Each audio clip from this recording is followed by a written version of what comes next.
सततच्या पावसामुळे मोर्शी-वरुड तालुक्यात शेती पिकांचे मोठ्या प्रमाणावर नुकसान होत असून याकडे प्रशासनाचे सपशेल दुर्लक्ष होत असल्याचा आरोप युवासेना जिल्हा प्रमुख उमेश शहाणे यांनी केला आहे। यावरून सरकार व प्रशासन शेतकऱ्यांप्रती उदासीन असल्याचे स्पष्ट दिसून येत आहे। या संदर्भात शेतकऱ्यांच्या शेती पिकांच्या नुकसानी संदर्भात प्रशासनाने ठोस कारवाई न केल्यास आंदोलनाचा इशारा उमेश शहाणे यांच्या वतीने देण्यात आला आहे।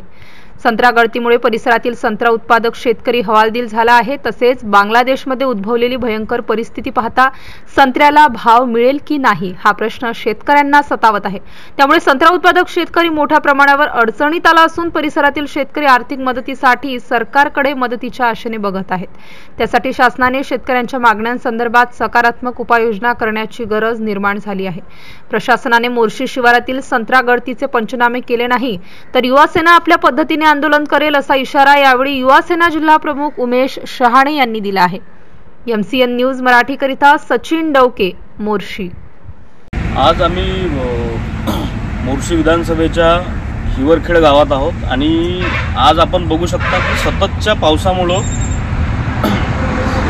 संत्र्याची झड चालू झाली आहे। झड एवढ्या मोठ्या प्रमाणात आहे की आज आपण डोळ्यानं पाहू शकतो की एकतर संत्र्याला भाव राहत नाही आणि आलेला संत्रा हा डोळ्या देखत हा खाली पडून राहिला।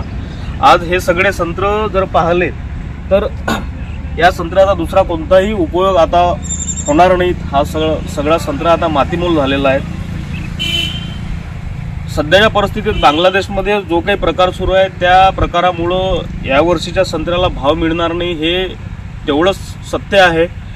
पण शेतकरी तुटला जाऊ नये, तो खचला जाऊ नये म्हणून आमची एक सरकारला विनंती असेल की सरकारने याकडे गांभीर्याने पाहावं आणि पंचनामे करून लवकरात लवकर पंचनामे करून शेतकऱ्याला मदत द्यावी हे आम्ही यामार्फत मागणी करतोय।